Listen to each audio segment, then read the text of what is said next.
շատ տարօրինակ է, որ 1.5 միլիոն ճակատագիր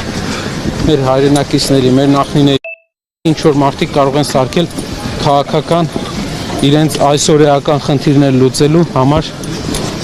խաղաթուղթ։ Իսկ երբ որ այս բանին արտաքին քաղաքականության մեզ հիմա ասում են փակեք այդ էջը ամեն ինչ մոռացեք պատմությունը մի կողմ դրեք ապրեք այսօրով դա ինչ հետևանք կարող է ունենալ պարոն Կարապետյան թողնել պատմությունը մոռանալ Երկու հետևանք առաջինը որ վաղը կարող են ոչ մի երաշխիք չկա որ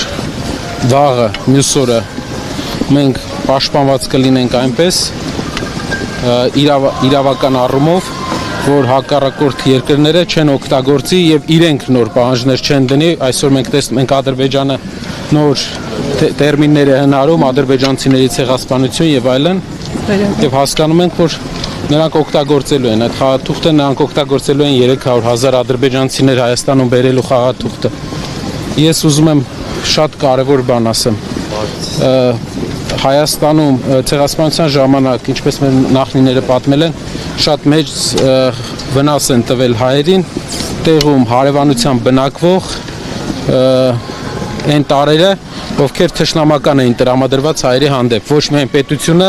այլ ինչ որ տարեր, եւ 300,000 ադրբեջանցիների Հայաստան գալը,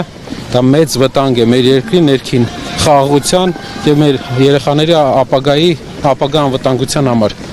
Կներեք, մյուս հարցերը հետո, եթե հնարավոր է։ Շնորհակալություն։